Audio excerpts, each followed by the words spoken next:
자, 오늘 제목은요. 신앙생활이 진부하고 감동이 없을 때라는 제목입니다. 네, 피처링으로 생명의 은혜는 절대 잊지 않는다라는 부제를 한번 잡아봤습니다. 여러분, 우리가 지난주에는요. 우리의 진심과 열심의 동기와 방향을 돌아보는 시간을 가졌죠. 그죠? 우리 유정자매가 오늘 너무 기도를 잘 해줬는데요. 내가 겪은 바닥, 절망, 아픔이 진심을 만들어내는 선물임을 우리가 알았고, 내 안의 거짓 열심이 우리의 결핍에서 비롯된다는 것을 인정했습니다. 그래서 이제 내 열심과 내 의가 아닌 나의 수치를 재료 삼아 주님을 전하며 살겠다고 우리가 지난주에 다짐을 했습니다. 기도를 했죠. 여러분, 지난주 마지막 13절이 어떻게 끝나는지 여러분 아시죠? 한번 13절 보시겠어요? 띄어지진 않을 텐데요. 한번 찾아보시면 누구든지 주의 이름을 부르는 사람은 구원을 받는다라고 마쳤습니다.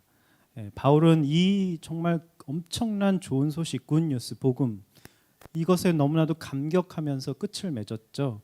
근데 오늘 본문에서는요, 갑자기 분위기가 확 바뀝니다. 그 감탄이 탄식으로 바뀝니다.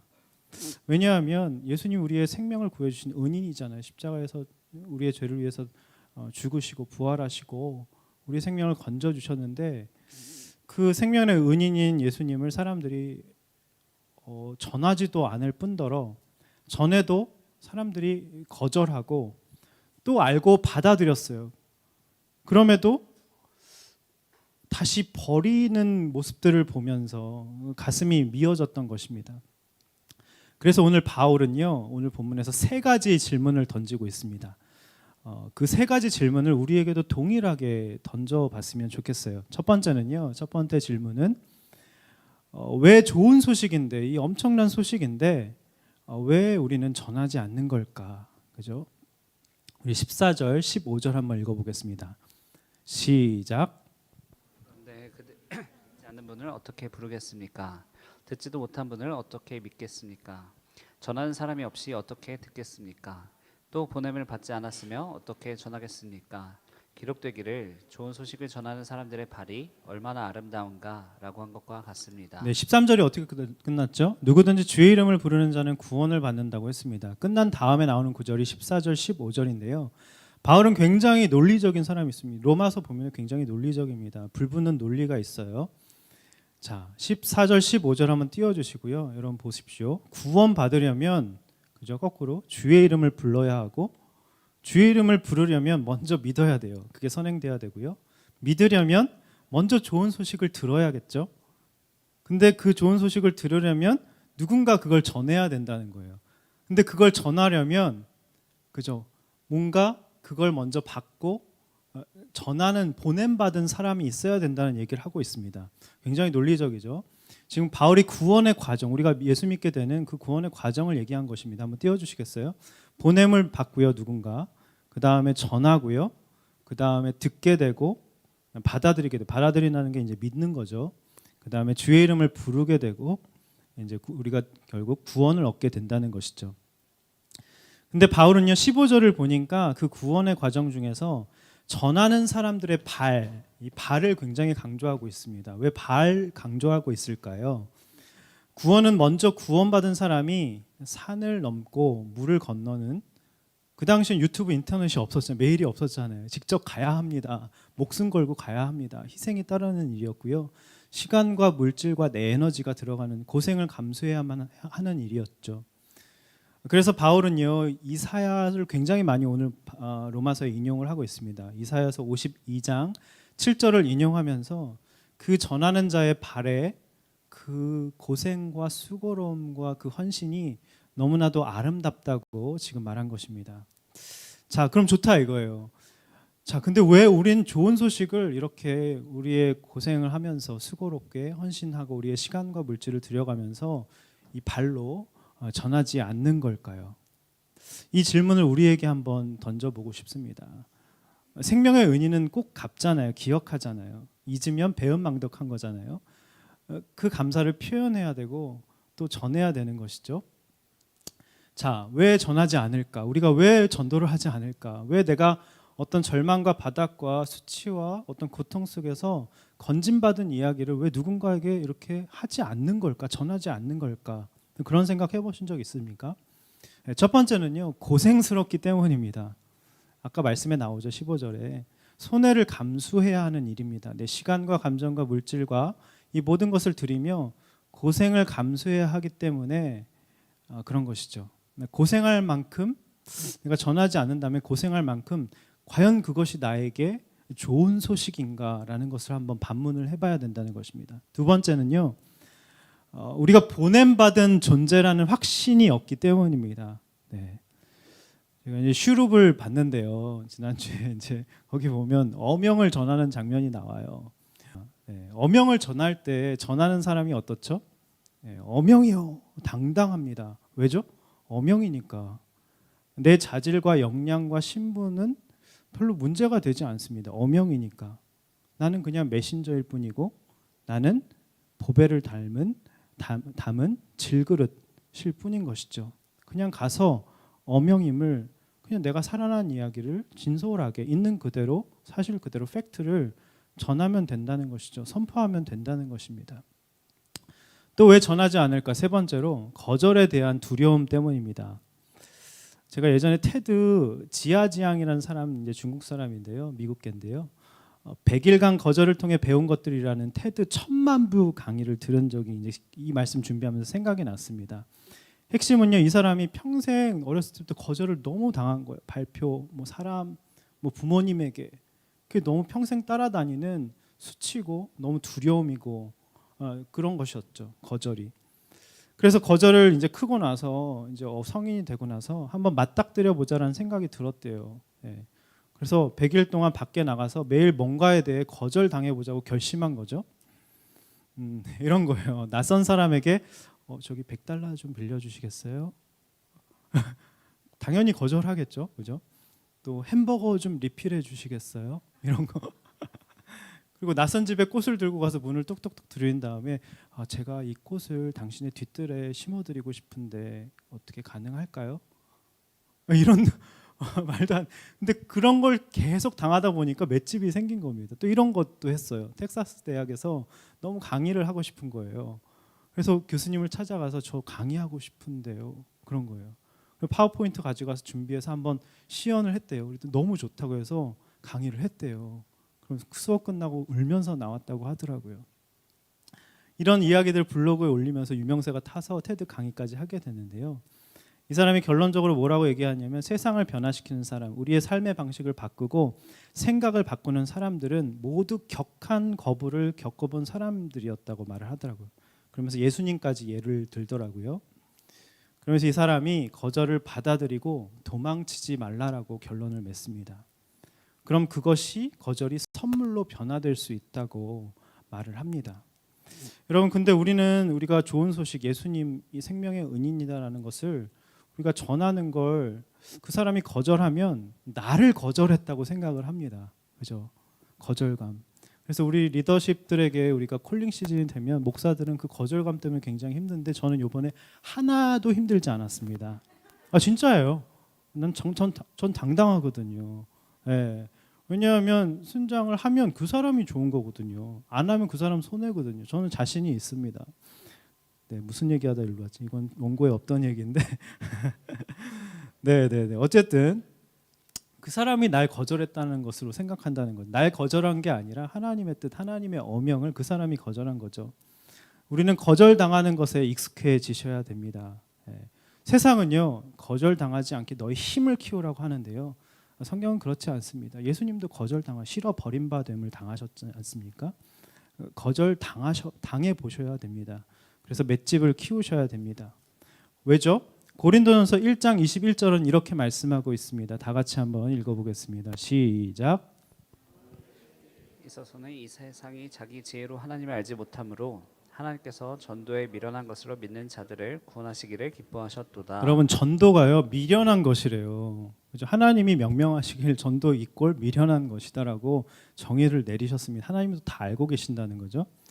왜 미련한 것일까요? 질문을 던져보셔야 되죠. 난 질그릇이니까 보배를 드러내려면 나의 수치와 사연과 나의 있는 모습 그대로를 벗어야 되는 것이죠. 인정해야 되는 것입니다. 내가 이런 상황 가운데 수치 가운데 있었는데 건진 받았다고 내 이야기를 진솔하게 해야 되기 때문에 그 사람이 나를 미련하게 볼 수 있다는 것이죠. 여러분 십자가에 못 박힌 예수 얘기를 한다는 건요. 그 예수로 인해서 내 수치와 죄가 허물이 용서받고 건짐받았다는 얘기를 하는 것과 똑같습니다. 그래서 우리가 뭔가 예수님을 전한다는 것은요. 미련해 보이기로 작정하는 것이고요. 거절을 경험하기로 작정하는 것입니다. 근데 왜 안전하냐면요. 우리는 너무 세련되고 교양 있고 괜찮은 사람으로 보이고 싶어 한다는 것이죠. 이런 얘기를 하면 내 이야기와 사연과 건짐받은 내 절망과 고통을 이야기하면 세상 사람은 미련하게 봅니다. 왜냐하면 능력과 세련됨, 성공과 잘남, 출신, 배경, 문벌 이런 걸 자랑하는 사람들이니까 미련해 보이는 거죠. 그죠? 왜 자기의 약함을 저렇게 얘기하지? 이렇게 생각이 되는 것입니다. 그 얘기가 고린도전서 1장의 다 주요 내용인 것이죠. 근데요, 말씀해 보니까 미련해 보이도록 한 것이 주님의 계획이셨어요. 하나님은 이런 미련해 보이는 전도의 방법으로 사람들을 구원하시기를 말씀해 보니까 아까 몇 절이죠? 1장 21절에 보면 기뻐하셨다고 말씀하십니다. 네. 여러분 전도는요 미련해 보이지만 하나님이 그것을 기뻐하셨다고 말씀하십니다. 그래서 우리는 때로는 갖춘 사람들, 잘난 사람들 앞에서는요 복음 전하기 굉장히 위축되고 주눅들고, 나보다 못나고 불쌍한 사람 앞에서는 내가 좀 도와줄게 하면서 우쭐해야 하는 것이 인간이라는 것이죠.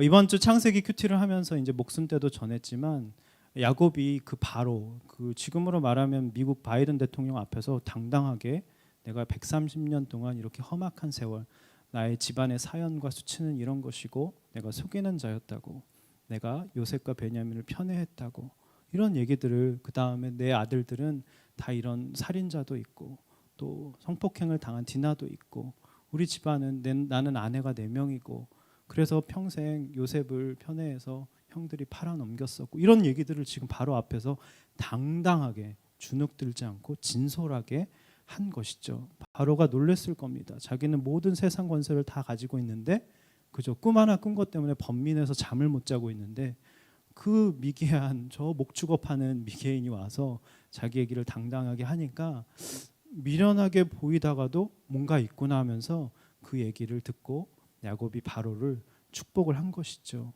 우리에게는 야곱이 그런 이 복을 전한 축복을 한 그런 당당함이 우리에게 있어야 된다는 것입니다. 또 왜 전하지 않을까? 네 번째로요. 뭘 전해야 할지 모르기 때문입니다. 네. 왜냐하면 좋은 소식이 뭔지 내가 보고 들은 체험이 없어서 그렇습니다.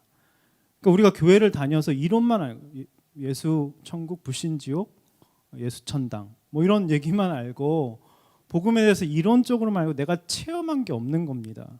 그러니까 체험한 게 없으니 내 이야기를 하지 못하니까, 그것을 내 언어로 이야기하지 못하니까 근데 거기에 진심이 담기지 않고 감동과 진심이 없는 것이죠. 여러분 쇼핑몰에 들어가 보면 그 리뷰가 체험 수기가 왜 강력한지 아십니까? 내가 써봤으니까요. 그죠? 여러분 왜 전하지 못하냐면요. 내 체험이 없어서 그럼 뭘 전해야 될지 모르기 때문입니다. 자, 마지막으로 또 왜 전하지 못할까? 말씀이 없기 때문입니다. 이건 조금 전체적인 맥락을 좀 아셔야 되는데, 여러분 마가의 다락방에서 오순절 성령 강림이 임했을 때 사람들이 방언을 받고 뜨겁게 기도하고 눈물을 흘리면서 하나님을 찬양하고 그랬죠. 그랬더니 각국에서 온 유대인들이 술 취했다고 이상하게 막 얘기를 하죠. 그때 베드로가 일어나서 이건 술 취한 것이 아니라 요엘서 말씀에 나온 그 말씀을 이루려고 하신 것이다. 그리고 예수 그리스도를 풀어서 우리가 너희들이 십자가에 못 박은 예수가 주다, 하나님의 아들이다라고 굉장히 이성적으로 차갑게 논리적으로 설명을 했습니다. 제가 이 말씀을 왜 드리냐면, 여러분 세계 최고의 정상급 피아노 연주자들은 이제 제 아내가 이제 연주자거든요. 피아노 연주자고 이제 피아노를 전공했는데 예고 나오고 이런 얘기를 했는데 아직까지 이제 가슴에 이제 박혀 있어요. 세계 최고의 정상급 연주자는요, 피아노 연주자는 자기 소리를 객관화하면서 연주를 한대요. 근데 하수들은요, 자기 소리에 심취해서 막 이렇게 연주를 한대요. 그러니까 차이를 아시겠죠? 네. 제가 이 말씀을 왜 드리냐면, 항상 내가 만난 예수님 주관적 체험을 말씀으로 객관화하는 것이 굉장히 중요하다는 것입니다. 주관적 체험은 너의 체험이잖아 이렇게 얘기할 수 있지만 그것을 말씀으로 이건 이런 거야라고 설명할 수 있어야 된다는 것이죠. 자, 그렇다면 왜 하나님이 내게 이렇게 전하라고 하신 것일까? 미련한 거 하나님이 아시면서 거절당할 거 아시면서 왜 전하라고 하실까? 여러분, 하나님이 부족해서 능력이 없어서 그러신 걸까요? 그럼 부모가 제가 이제 아이들 이제 심부름을 시켜 보기 시작한 그 나이 때가 있어요. 초등학교 1학년, 2학년 때. 네, 심부름을 왜 시키시는지 아십니까? 얼마든지 내가 갈 수 있지만 자녀에게 힘을 길러주고 싶어서 심부름을 시킵니다. 자녀가 해내면요, 부모가 얼마나 기쁜지 모릅니다. 여러분 무슨 뜻인지 아시겠죠? 복음을 전하면요, 좋은 소식을 내가 한번 전해 보면요, 내 안에 복음이 확실해지고 뚜렷해지는 것입니다. 전하는 건요, 하나님을 위해서, 하나님을 위해서가 아닙니다. 하나님은요, 정말 다 알아서 다 구원하실 수 있는 전지전능하신 분입니다. 전하는 건요, 나를 위한 일이라는 것이죠. 자, 첫 번째 적용 질문 드리겠습니다. 여러분, 우리가 왜 좋은 소식을 전하지 않는 걸까요? 고생스러워서, 확신이 부족해서, 거절에 대한 두려움 때문에, 뭘 전해야 될지 몰라서, 말씀이 없어서. 이번 주에 이제 우리가 구체적으로 나의 바닥, 절망, 아픔에서 건진받은 이야기를 전해야 될 사람은 누구인지 한번 우리가 한번 시험 삼아 한번 해봅시다. 아시겠죠? 나를 위한 일입니다. 전해볼 때 나에게 있는 복음이 확실해지고 뚜렷해지는 것이죠.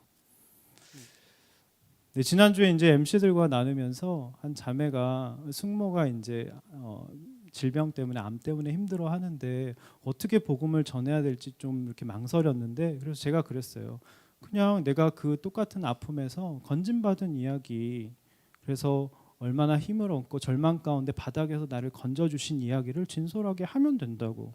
네, 거기에 진심이 담기고 진정성이 담겨서 그 사람에게 전해진다는 것이죠. 한번 전해 보시고 또 순해서 나는 이렇게 전했더니 이런 느낌이 있었고 이런 또 좋은 점이 있었다고 순해서 나눠보셨으면 좋겠습니다. 자, 두 번째. 그렇다면 두 번째 질문을 지금 사도 바울이 던지고 있어요. 왜 좋은 소식을 사람들은 너무 좋은 소식인데 왜 받아들이지 않는 걸까요? 네, 왜 받아들이지 않는 걸까요? 16절, 17절 한번 읽어보겠습니다. 시작. 그러나 그들 모두가 다 복음에 순종한 것은 아닙니다. 이사야는 주여 우리 전한 것을 누가 믿었습니까? 라고 했습니다. 그러므로 믿음은 들음에서 나고 들음은 그리스도의 말씀에서 납니다. 네, 바울이 지금 뭘 말하고 있는 거죠?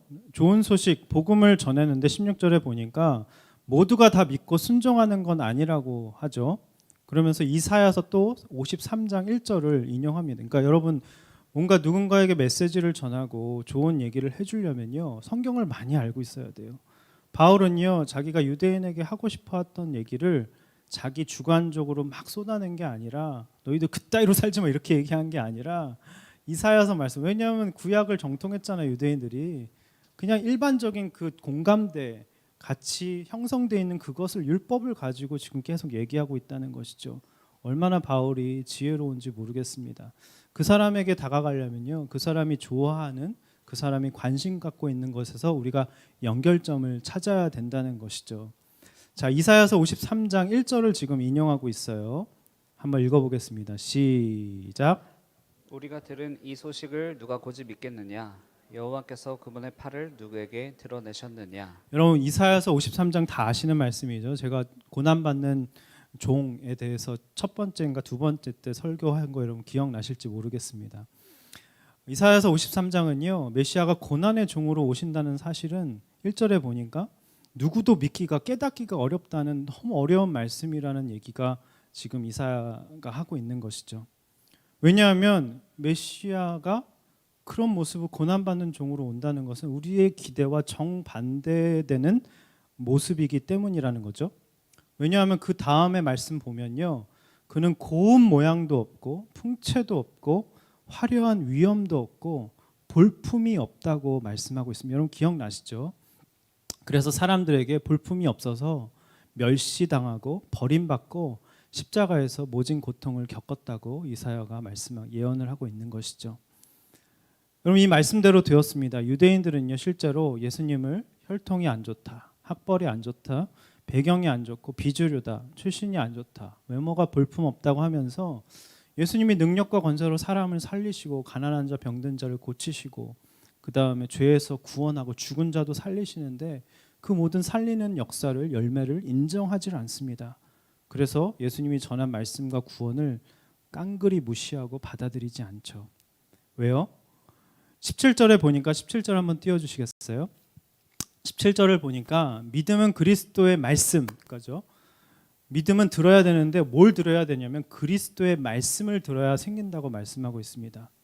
그러니까 그리스도의 말씀이 싫었던 겁니다. 유대인들이. 왜죠? 예수가 자신들의 열심과 의, 자신들의 행위, 율법, 열심이 틀렸다고 하니까 너무나 이렇게 열받은 겁니다. 시기와 질투로 오죽하면 미웠으면 십자가에 못 박아 죽었겠습니까? 율법에는 십자가가 저주의 상징입니다. 넌 저주 받아라 하면 십자가에 달리게 한 것이죠.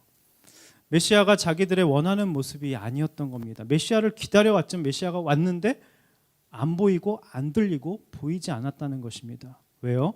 로마로부터 자기 민족을 해방시켜줄 강력한 정치적 메시아를 원했던 것이죠. 근데 너무 초라한 거예요. 볼품도 없고 마리아 요셉의 아들 사생아에다가 학벌도 없고 토라 교육도 제대로 안 받고 가말리알의 문화생도 아니고 아무것도 아닌 거예요.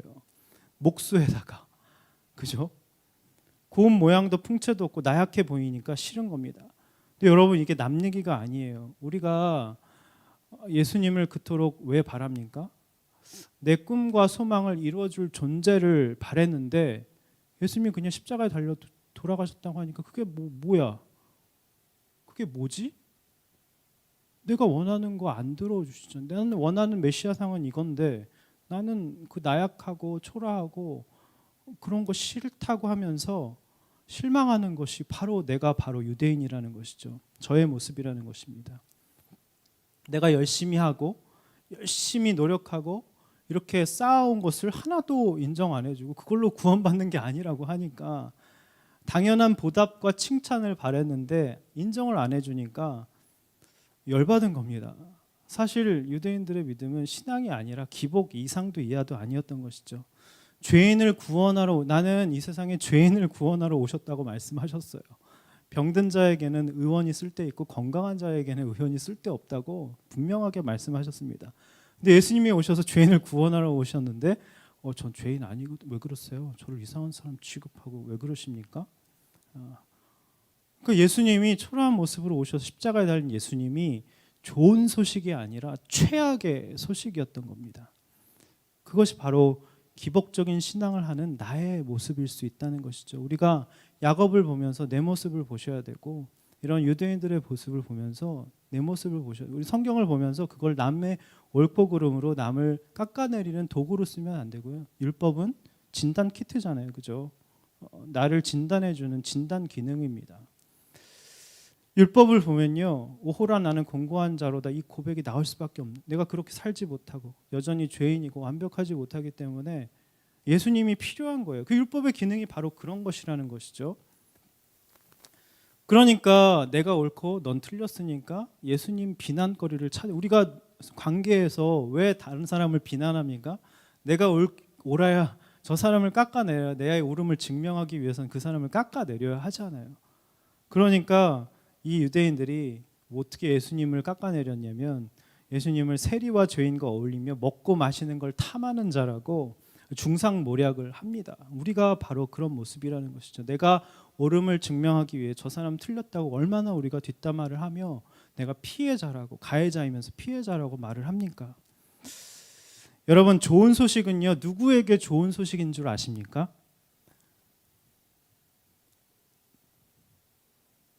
네, 절실한 사람에게 좋은 소식입니다. 내가 죄인이고요. 내가 정말 바닥이다, 절망스럽다. 정말 내가 이 아픔에서 나를 구원해 줄 사람이 없다. 그 구원자를 정말 기다리는 사람. 나는 도움이 필요하다. 구원자가 필요하다고 여기는 그 절실한 사람에게요, 이 좋은 소식은 진짜 좋은 소식이 되는 것이죠. 여러분, 나일강의 물 한 방울과 정말 메마른 사막에서 물 한 방울은 완전히 다른 것이죠. 배부르고 등 따시면요, 물 한 방울 별로 의미가 없습니다. 예수님 별로 나에게 좋은 소식이 아닙니다. 메마른 사막에 우리가 절망 가운데 깊은 정말 그 곳에 있어야, 바닥에 있을 때 좋은 소식인 것이죠.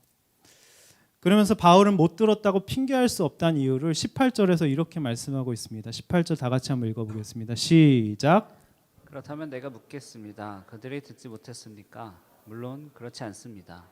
그들의 음성이 온 땅에 퍼졌고 그들의 말이 땅 끝까지 이르렀다라고 했습니다. 네, 지금 무슨 말이에요? 논리를 쭉 따라오셨죠. 유대인들이 난 못 들었다, 난 못 들었다, 지금 그런 거야. 나는 그런 소식 못 들었다, 그런 겁니다.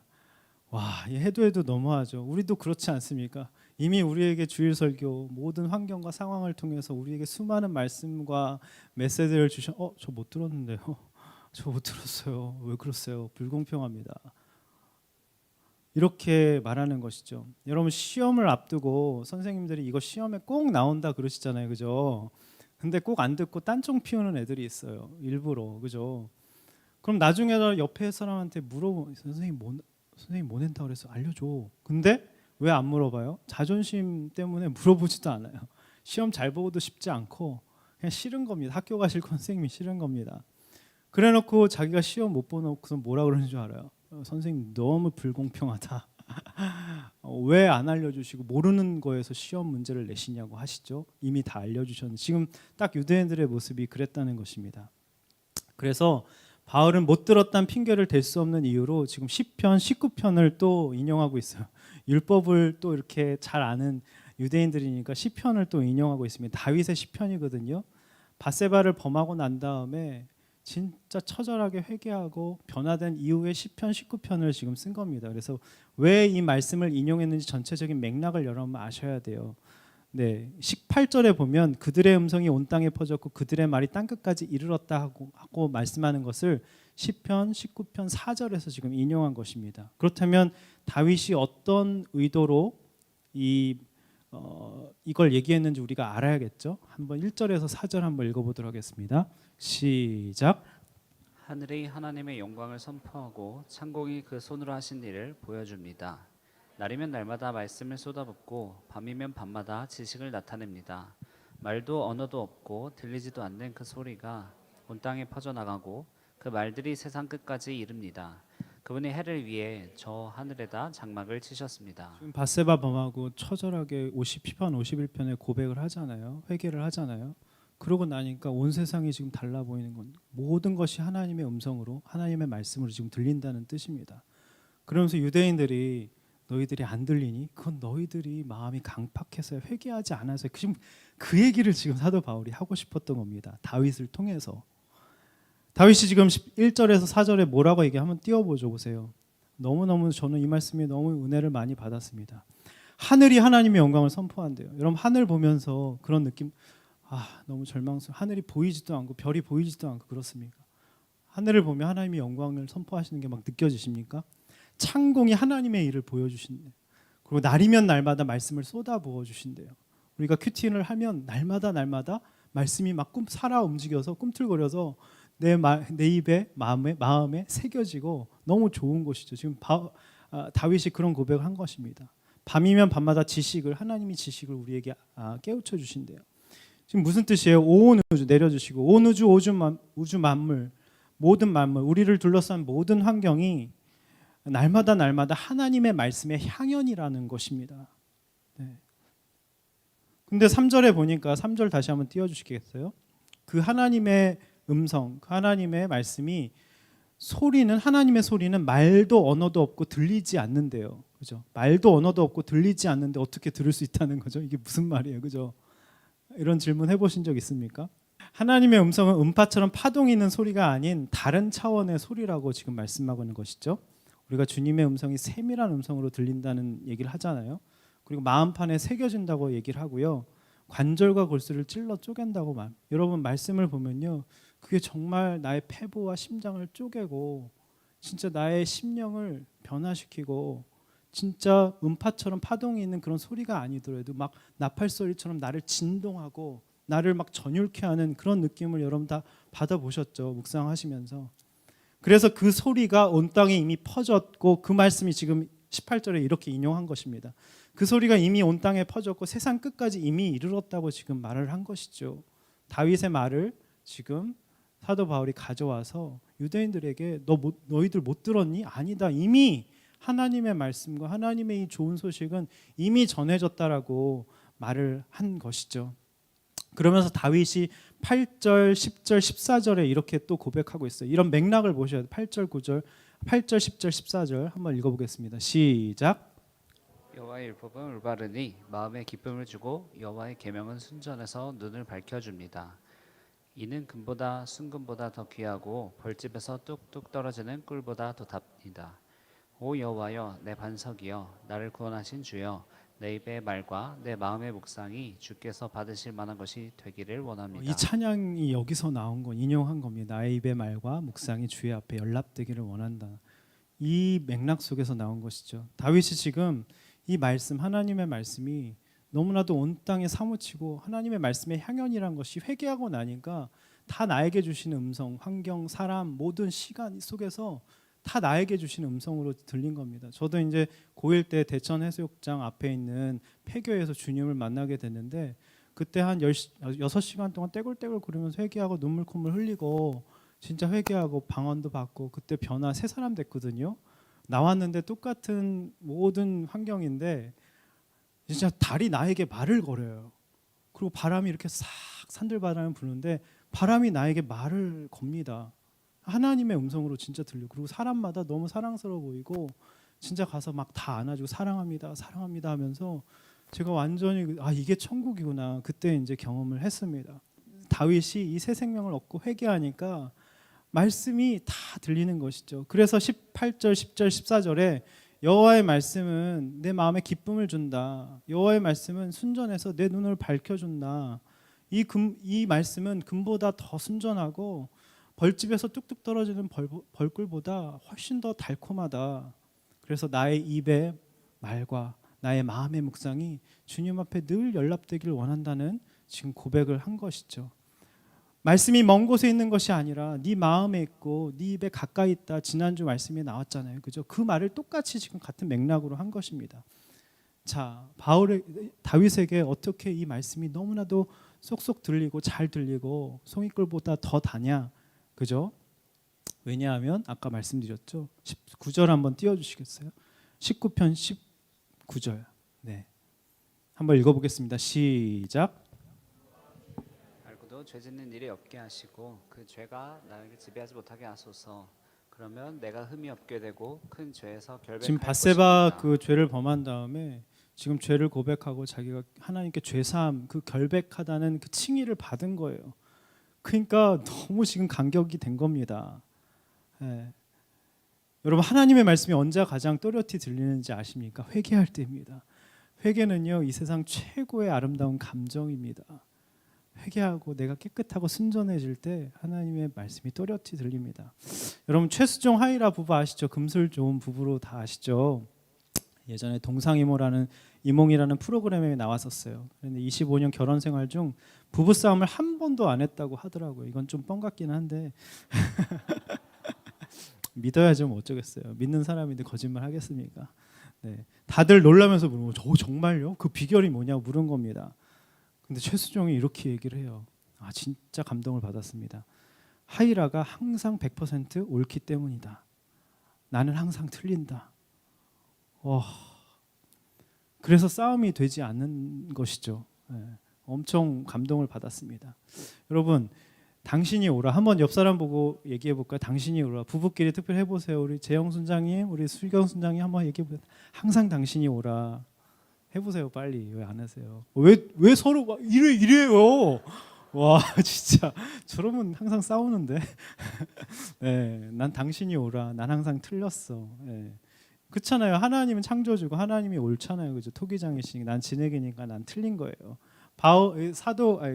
다윗에게 이런 진흙 의식이 있으니까 회개하니까 하나님 말씀이 너무 좋고 그분의 말씀이라면 다 받아 적는 겁니다. 그래서 시편의 고백이 다 받아 적어서 그 고백이 됐잖아요. 그냥 하나님의 모든 제스처, 뉘앙스 모든 게 다 어록인 거예요. 다 적어놔야 되는 거예요. 추억거리고 하나님의 모든 섬세한 움직임 하나하나가 다 나를 향한 사랑 고백이고 그래서 그것을 다 기록한 것이죠. 자, 두 번째 적용 질문 드리겠습니다. 여러분 혹시 유대인들처럼 내 꿈과 소망을 이뤄주지 않아서 예수님에게 굉장히 실망하고 마음이 상한 적이 있으십니까? 그래서 나의 옳음을 증명하기 위해 다른 사람을 깎아내리려고 한 적은 없으십니까? 하나님의 말씀은 내게 나일강의 물 한 방울인가요? 메마른 사막의 물 한 방울인가요? 모든 만물과 환경과 사람이 나를 향한 하나님의 말씀의 향연임을 느낀 적이 있으십니까? 이것은 회개할 때 우리가 느낄 수 있다고 하죠. 당신이 옳아 난 틀렸어 이런 과분하다는 의식, 자격이 없다는 의식이 나에게 있습니까? 네. 자, 마지막 보겠습니다. 마지막 질문을 던지고 있죠. 근데 이 왜 좋은 소식인지 알고도 유대인들이 다 알고 받아들였어요. 이스라엘 백성도 다 알고 받아들였죠. 출애굽의 기적도 보고 광야의 기적을 맛보고 하나님을 체험하고 성막에서 임재하신 주님의 영광을 보고 만나 맥주라기를 주고 이미 체험하고 알고 받아들였습니다. 근데 다시 버렸다는 것이죠. 우리가 왜 그러는 걸까요?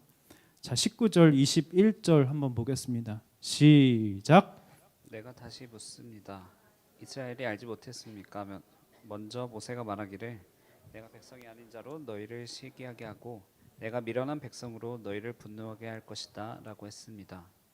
또 이사야가 아주 담대하게 말하기를 나를 찾지 않는 자들을 내가 만나주고 내게 구하지 않는 자들에게 내가 나타났다 라고 했습니다.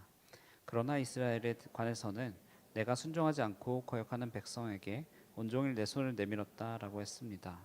네, 19절에 바울이 유대인들에게 마지막 세 번째로 묻고 있습니다. 이스라엘이 과연 알지 못한 것이냐? 그래서 이미 온 땅에 땅 끝까지 이미 하나님의 말씀은 향연으로 우리에게 말씀하고 계시는데 마음이 어두워지고 회개하지 않기 때문에 듣지 못한 것이라고 하면서 이미 알지 못한 것이 아니라 이미 알았다.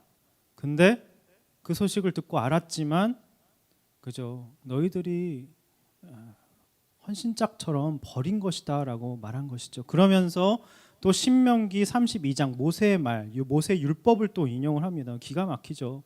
바울이 또 그 유대인들이 그렇게 존경하는 모세 그 신명기 마지막 그 앞에서 그 모압 땅에서 그 설교한 그 모세의 그 설교를 인용을 하고 있습니다.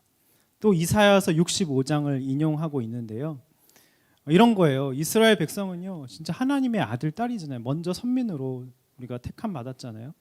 하나님을 알 뿐만 아니라 수많은 체험이 있었지만 결국 하나님을 광야 1세대는 광야에서 다 엎드러졌다는 것이죠. 불순종하고 하나님을 헌신짝처럼 버렸다는 것이죠. 너희들이 그랬다라고 지금 모세의 말을 가져와서 돌려 까는 겁니다. 지금 아시겠죠? 네. 왜요? 21절에 그 이유가 나오죠. 21절 한번 띄워주시겠어요? 21절 한번 읽어보겠습니다. 시작. 백성에게 온종일 내 손을 내밀었다라고 아, 했습니다. 21절이 아니네요. 네네네. 실제로 32장 21절 제가 잘못 드렸습니다. 그 32장을 보면 우상이 더 좋아서 금송아지 섬기고 그래서 우상 섬겨서 그래서 하나님을 버렸다는 것이죠.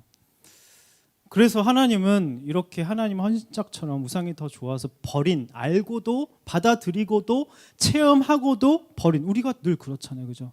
다 알고 복음이 뭔지 알아. 체험하고 날 절망 가운데 구원해 주신 거 알아. 근데 그건 다 알겠고 그럼 별로 중요하지 않다는 거죠. 우상이 뭐예요? 하나님보다 더 중요하게 생각하는 게 우상이잖아요.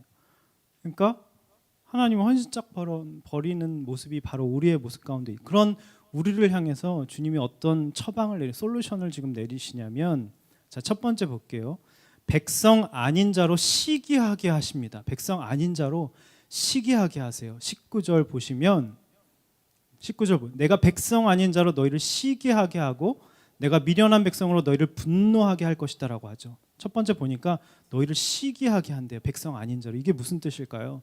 저는 이것을 너무나도 잘 설명해 주는 완전 복음적인 예수님 이야기, 구원 이야기는 없지만 정말 복음 이야기를 잘 담고 있는 것이 허준이라고 생각을 합니다. 허준 보셨어요? 드라마? 여러분 태어나기 전에 만든 영화거든요.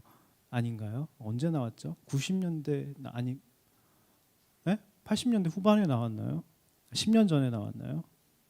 20년에 나왔어요? 90년대 나왔죠. 여러분 2000년생 한번 손 들어보세요. 여기 안 계신가요? 하여튼 그 전에 나왔는데 허준 드라마 저는 그거 보면서 아내와 같이 이제 그때 신혼 때였는데 같이 보면서 너무 회개가 되고 내 모습 같고 그래서 진짜 눈물 흘리면서 봤습니다. 또 이제 찾아봤어요 이번에 또 회개가 됐어요. 아 이게 내 모습이지. 여러분 유이태 아시죠? 유이태 아들이 누구죠? 유도지. 이걸 꼭 보세요. 오늘 들어가셔서 유튜브에서 유의태 그다음에 유도지 치면은 제일 첫 번째 나오는 영상 꼭 보시기 바랍니다. 거기에 오늘 메시지의 핵심이 담겨 있습니다. 여러분 사람을 먼저 생각하는 의술보다 그 아들이 내의원에 들어가서 성공하고 명예를 쌓는 게 인생의 목적이었습니다. 에고, 자기 실현이 이 사람의 목적이었어요. 긍휼이 없는 거예요. 근데 자기 백성 아닌 그냥 양아들로 지금 어디서 개벽다에 굴러 들어왔는데 허준이 들어온 거예요. 근데 마음밭이 너무 좋은 거예요. 항상 배우려고 하고 열심이고 이타적이고 왜냐 환경이 겸손하거든요. 천민 출신에다가. 근데 반대로 양자로 들인 허준은 너무 겸손하고 이타적인 거예요. 늘 사사건건 허준과 비교되는 아들의 모습을 보면서 굉장히 유희태가 엄하거든요. 근데 그 엄한 것 뒤에 그 따뜻한 아버지의 사랑이 느껴지면서 정말 그게 하나님 아버지의 마음이 아닐까 이제 저는 깨달았습니다. 유희태가 일부러 아들에게 굉장히 모질게 대합니다. 일부러 허준을 따뜻하게 대해줘요. 그죠? 아들이 미워서 그런 게 아니었습니다. 사랑하기에 일부러 모질게 대하고 왜냐하면 아들의 그 욕심과 에고 이런 것들을 좀 꺾이길 바라서 일부러 차갑게 대하고 모질게 대하고 일부러 박하게 대하고 그랬던 것이죠. 결국 근데 유도진은 결국 명예와 성공을 쫓아 아버지와 의절하고 집을 떠나는 장면이 그 첫 번째 영상에 나옵니다. 그러면서 유희태가 가슴 아파 눈물을 막 주르륵 흘리지 않는데 어머니들처럼 그러지 않았는데 눈물을 흘리는 장면이 나옵니다. 이것이 바로 오늘 말씀에 나오는 백성 아닌 자로 시기하게 하시는 그래서 모질게 대하시는 그래서 돌이키기 위해서 계속 징계하시는 그 아버지 하나님의 마음이 아닐까 생각이 됐습니다. 이제 이해가 되시죠? 이 말씀이 어떤 의미인지. 자, 두 번째 하나님의 솔루션이 뭐냐면 알고 체험하고 받아들였음에도 다시 버리는 우리의 우상을 더 좋아하는 우리에게 하나님의 솔루션이 뭐냐면 너무 대단합니다. 하나님. 네, 19절 한번 보면 이런 말씀이 나와 있어요. 내가 미련한 백성으로 너희를 분노하게 할 것이다 라고 말씀하십니다. 여러분 유대인들의 우상이 뭐였냐면 저는 그거였다고 봐요. 에고라고 봅니다. 자기 자신, 그죠? 성공, 자기 의와 열심과 성공과 기복으로 꽉 차 있었던 정말 자기의 모습, 그죠? 근데 유대인들을 돌이키시기 위해서 하나님이 어떻게 솔루션 처방을 하셨냐면 사랑의 매, 징계의 매를 드셔서 왜냐하면 사랑하는 아들이니까요, 선민이니까요. 그들이 엄청 무시하던 이방인이었던 그 여기 미련한 백성이라고 나왔는데 그게 엄청 무시하던 이방인들은 개만도 못하게 여겼는데 그 미련한 이방인이 극악무도한 무시무시한 모습을 분노로 로마의 모습으로 쳐들어온 것입니다. 그래서 그들을 학대하고 힘들게 하고 낮추시고 훈련시키기 위한 진노의 막대기로 로마를 사용하셨죠. 여러분 제가 쉽게 설명해 드릴게요. 여러분 삶으로 한번 제가 적용시켜 드리겠습니다. 이런 겁니다. 정말 미련하고 내가 봐도 무식하고 잘난 것도 하나도 없는데 그 어리석던 그 내 부하가 내가 무시하던 그 동료가 먼저 승진해서 나의 바로 직속 상사로 온 겁니다. 그래서 내가 예전에 그렇게 무시했는데 이 직속 상사로 와서 날 무지막지하게 자존심을 짓밟고 못살게 굴고 팍팍 무시하면서 내 마음을 상하게 하는 겁니다. 자존심을 상하게 하는 것과 똑같은 지금 상황인 것이죠. 왜요? 왜 그렇게 이게 하나님의 솔루션이죠. 왜요? 나의 그 힘을 빼게 하신 거죠. 나의 교만을 깨뜨리시기 위해서 우상 숭배를 깨뜨리시고 나를 낮추시고 회개케 하시려고 어쩔 수 없이 그런 상황으로 나를 지금 몰아놓으셨다는 겁니다. 이게 바로 하나님의 사랑의 방법이라는 것. 하나님 너무 싫으신가요, 여러분? 네. 그게 이스라엘 역사잖아요. 멸망포로 회복이 계속 반복되잖아요. 우상 섬기면 또 그 미련한 백성, 진노의 백성들이 쳐들어와서 코를 뚫어가지고 끌고 가가지고 학대하고, 학대가 많아서 힘드니까 부르짖고 회개하고, 그럼 또 회복시켜 주시고. 우리가 그게 일상의 반복 아닙니까? 그죠? 근데 왜 하나님은 이렇게 하시냐는 거예요. 왜 하나님이 이렇게 하실 수밖에 없는 것일까요? 유이태처럼 이렇게 해서라도 내 백성들이 내 백성 아닌 자 양자로 삼아서 막 이렇게 막 변화되고 허준처럼 이렇게 인정받는 모습을 보면서 시기하게 만드셔서 그렇게라도 돌아오지 않을까 생각하신 겁니다.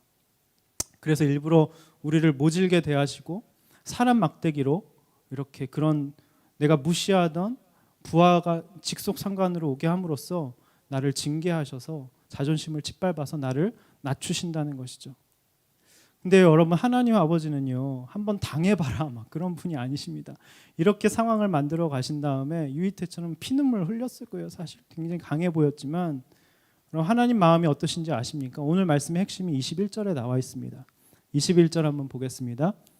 읽어볼게요. 21절 시작.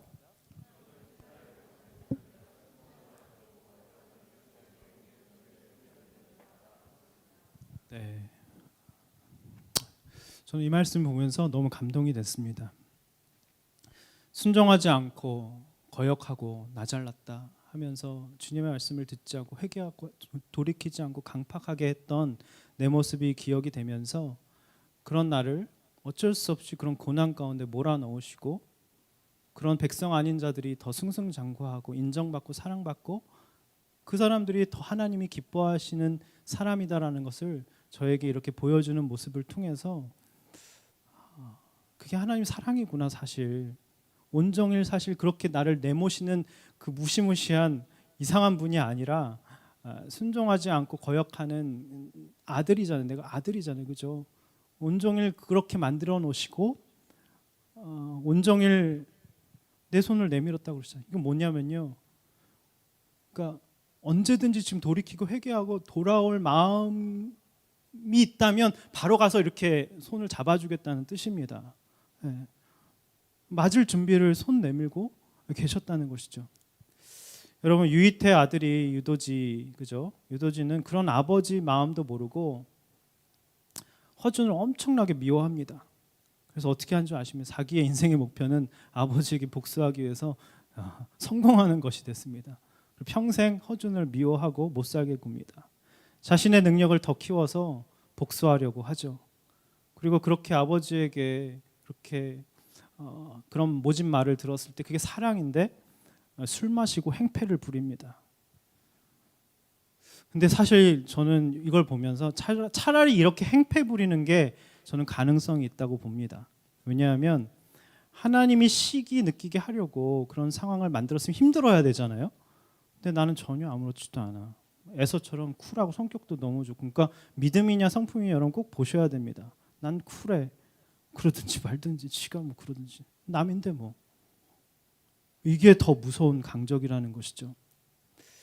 그래서 아들이 끝내 돌아오지 않자 하나님은 21절에 보니까 어쩔 수 없이 나를 찾지 않는 사람들, 내게 구하지 않는 사람들을 어쩔 수 없이 먼저 찾아가 이렇게 만나 주신 양아들로 삼은 겁니다. 아들은 지금 저러고 있는데 얼마나 피눈물 나겠습니까? 아버지의 마음이. 예수님도 이 똑같은 얘기를 누가복음 14장, 이게 다 통합니다. 이게 성경 전체가 다 통합니다. 똑같은 얘기를 누가복음 14장에서 이렇게 말씀하셨어요. 그럼 다 아실 거예요. 혼인잔치에 사람들을 초청했습니다. 먼저 자기가 아끼는 사람, 보고 싶어하는 사람들, 아들 같은 사람들 다 초청을 했습니다. 근데 잔치날이 딱 됐어요. 근데 아무도 안 오는 겁니다. 텅 비었어요, 자리가. 왜요? 그래서 종들을 어떻게 너무 마음이 아파서 너무 황당해가지고 종들을 그들에게 보냈어요. 첫사람에게 딱 봤어요. 그랬더니 어떤 핑계를 댔는지 아십니까? 제가요 어제 막 밭을 샀거든요. 지금 거기 갈 시간이 없어요. 저 여기 밭 보러 가야 된다고. 두 번째 사람한테 갔어요. 지금 잔치 주인님이 기다리고 계신, 빨리 오시라고 했는데 저 어제 그럴 시간 없거든요. 저 어제 막 황소를 샀어요. 그래서 그 황소 보러 가야 된다고. 마지막 사람에게 갔어요. 그랬더니 뭐라 그러는지 아십니까? 저 결혼했는데 지금 갈 수가 없다고. 그러니까 뭐예요? 세 가지죠. 집, 우리가 늘 걱정하고 염려하는 거, 우리의 인생의 우선순위, 꿈, 소망, 바라는 거. 집, 그다음에 돈, 결혼. 이것 때문에 이제 바쁘다고 한 거죠. 우리가 다 알고 체험하고 이미 다 받아들였음에도 더 좋아하는 것이 있기 때문에 하나님이 그냥 별로거든요.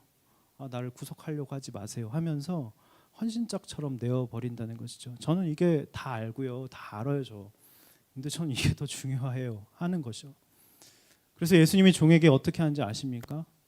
가난한 사람, 지체, 저 거리에 나가서 가난한 사람, 지체장애 있는 사람, 보지 못하고 걷지 못하는 사람들을 빨리 데려다가 잔치를 하자고 채우라고 하십니다. 근데 이 사람들은요, 초청했을 때 어떻게 했을까요? 너무 절실했잖아요. 너무 배고팠잖아요. 너무 사람들이 자기를 거들떠도 안 봤잖아요. 세리와 죄인들, 자기가 얼마나 부족한지 아는 사람들, 바닷 가운데 있는 사람들, 천하고 소외되고 사람을 인간 취급 안 하는 사람들. 왜냐하면 자기가 죄인인 걸 너무 잘 알아요. 왜냐하면 세리잖아요. 왜냐하면 죄인이잖아요. 자기가 병들었어요. 고침 받아야 되겠어요. 혼인잔치 오라고 하니까 너무 땡큐죠. 감사하죠. 저는 예수님이 당장 필요하다고 믿겠다고 당장 달려간 것입니다. 다 우리의 모습 아닙니까, 여러분? 다 우리의 모습인 것이죠. 여러분, 오늘 이 세 가지 질문은요, 성령께서 우리의 마음에 던지시는 동일한 질문입니다. 여러분, 너무 건진 받았잖아요. 바닥과 절망과 그 아픔에서 건진 받았는데 왜 그 얘기를 하기 싫은지 우리가 이유를 들었습니다. 왜 사람들은 예수님 이야기를 꺼려하는지.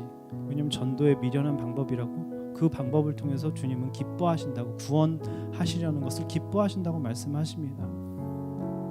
왜 우리는 좋은 소식인지 알고 받아들였음에도 왜 헌신짝처럼 버리냐면 유대인들의 모습이 바로 우리에게 있다는 것이죠. 저는 밭 사러 가야 됩니다. 황소 보러 가야 돼요. 결혼해야 됩니다. 저는 됐고요. 이게 더 중요하다고 거들떠도 안 보고. 그래서 그 아들인 이방인을 향한 그 주님의 사랑과 은혜가 이방인에게 간 것이죠. 아들에게 가야 될 게 그 허준에게 간 것이죠. 어쩔 수 없이 안 받으니까. 그러니까 하나님은 손 내밀고 늘 기다리시고 회개하고 돌이키기를 마다들이 그렇게 하길 원하시는데 피눈물 흘리면서 기다리신다는 것입니다. 오늘 이 시간 이 찬양할 때 하나님, 주님의 새 생명 얻은 이 몸, 하나님 옛것은 지나고 새 사람 되게 하여 주시옵소서. 그 생명이 내 마음에 강같이 흐르게 하여 주시고 그 사랑이 내게서 해같이 빛나게 하여 주시옵소서. 영생을 누리고 주 안에 늘 날마다 살기를 원합니다. 오늘도 내일도 주와 함께 살리라. 이 찬양의 고백이 우리 모두의 고백이 되었으면 좋겠습니다. 이 찬양 부르고 기도하는 시간 갖겠습니다. 기도하겠습니다. 찬양하겠습니다. 나 이제 주님의 새 생명 얻은 몸, 옛것은 지나고 새 사람이로다. 그 생명 내 맘에 강같이 흐르고 그 사랑 내게서 해같이 빛난다. 영생을 누리며 주 안에 살리라. 오늘도 내일도 주 함께 살리라. 주 안에 감추인 새 생명 얻으니 주 안에 감추인 새 생명 얻으니 이전에 줬던 것 이제는 값없다. 하늘의 은혜와 평화를 맛보니 찬송과 기도로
살리라.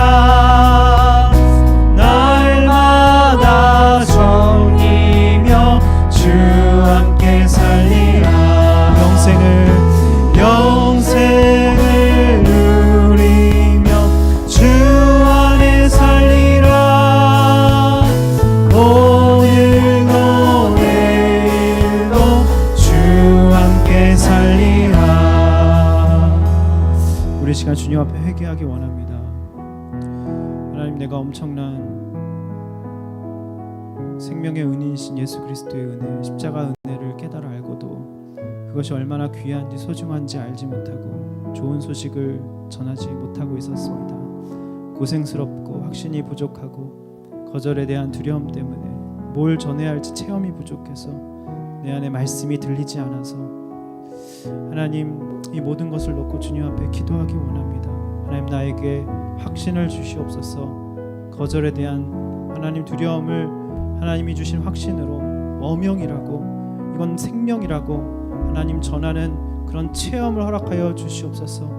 하나님, 산천도 초목도 온 우주 만물, 하나님 해와 달과 밤마다 하나님 정말 우리에게 지식을 전하시고 하나님 모든 환경은 우리에게 말씀하시는 주님의 말씀의 향연이라고 하시는데 하나님, 그것이 체험되게 하여 주시옵소서. 하나님 아버지, 우리가 유대인들처럼 하나님 나의 꿈과 소망을 이루어주시지 않아서 예수님에게 실망하고 하나님 나의 옳음을 증명하기 위해서 다른 사람을 깎아내렸던 건 이 시간 회개하기 원합니다. 예수님이 초라한 목수의 모습으로 오시고 고운 모양도 풍채도 없어서 하나님 나의 죄를 구원하시기 위해서 생명을 내어놓으시기 위해서 오셨다고 하는데 저는 그건 아니고요. 제가 원하는 건 그거 아니라고, 내가 원하는 것은 결혼이라고, 내가 원하는 것은 돈이라고, 집이라고 하며 하나님 헌신짝처럼 버렸던 주님 앞에 그런 모두 우리의 하나님 그런 모습을 회개하기 원합니다. 하나님, 그럼에도 불구하고 오늘 하루 종일 팔을 벌리시며 내 아들이 언제 돌아올까 회개하고 돌이키기만 한다면 가서 하나님 그 손을 잡아주며 안아주고 싶어 하시는 그 하나님의 아버지의 마음이 우리 마음 가운데 오늘 깨달아지게 해달라고 이 시간 이 모든 기도 제목을 놓고 다 같이 기도하며 나가겠습니다. 기도하겠습니다. 불 좀 꺼주시고 다 같이 기도하며 나가겠습니다. 하나님 아버지, 이 시간 가운데 우리 가운데 역사하여 주시고 말씀하여 주시고 세밀한 음성으로 찾아오셔서 하나님 산천 초목도 하나님 새 것이 되고 하나님 죄인도 원수도 친구로 변하는 새 생명을 얻은 하나님 영생을 얻은 그 기쁨을 우리가 경험할 수 있도록 주님 인도하여 주시옵소서. 하나님, 우리가 바닥과 절망과 아픔에서 우리를 건져주셨는데 하나님, 우리가 이 좋은 소식을 하나님 뭔지 알고 받아들였음에도 하나님 무겁고 어려운 짐으로 귀찮게 여기며 다시 버리는 하나님 그런 주님의 마음을 아프게 하는 하나님 그런 짓을 하지 않을 수 있도록 주님 인도하여 주시옵소서. 하나님, 주님의 사랑에 대한, 주님의 은혜에 대한 확신을 허락하여 주시고 하나님 거절받는 것을 두려워하지 않고 하나님 전도의 미련한 방법으로 하나님 정말 구원을 전하며 하나님 생명을 전하는 하나님 그런 사람 될 수 있도록 주님 인도하여 주시옵소서. 하나님, 나의 모든 바닥과 절망과 아픔에서 건진받았다는 이야기를 하나님 전하는 사람이 될 수 있도록 주님 인도하여 주시옵소서. 하나님, 내 꿈과 소망을 이루어지지 않아 하나님 예수님에게 실망하며 하나님 예수님을 버렸던 나의 모든 강박함과 하나님 모든 하나님 죄악들을 주님 앞에 회개합니다. 죄인을 구원하러 이 땅에 오셨는데 하나님 나는 건강하다고 하나님 주님이 필요 없다고 했던 하나님 주님의 마음을 아프게 했던 모든 하나님 죄악을 주님 앞에 고백하며 회개하기 원합니다. 하나님, 나 놀고 하나님 넌 틀렸다고 하며 하나님 내 안에 하나님 이런 과분한 의식과 하나님 자격 없다는 의식이 하나님 늘 옳고 넌 틀렸다고 하며 하나님 늘 분란을 일으키며 내 안에 평강과 하나님 주시는 마음이 없는 것을 이 시간 또한 회개합니다. 하나님 아버지, 하나님 그런 나에게 하나님 일부러 하나님 백성 아닌 자를 통해서 시기하게 하시고 하나님 미련한 백성을 통해서 나를 막대기로 분노로 징계하시고 낮추신다고 하시는 하나님 그런 모습을 보시며 마음 아파하시며 하루 종일 팔을 벌리고 하나님의 백성을 맞을 준비를 하고 계신 하나님의 마음 하나님 깨달아지게 하여 주시고 하나님 내게 주님보다 더 중요한 것이 하나님 친구와 결혼 하나님 모든 우상들을 하나님 내려놓고 회개할 수 있도록 주님 인도하여 주시옵소서. 하나님 아버지, 하나님 은혜로 하나님 영생 주님이 주시는 은혜를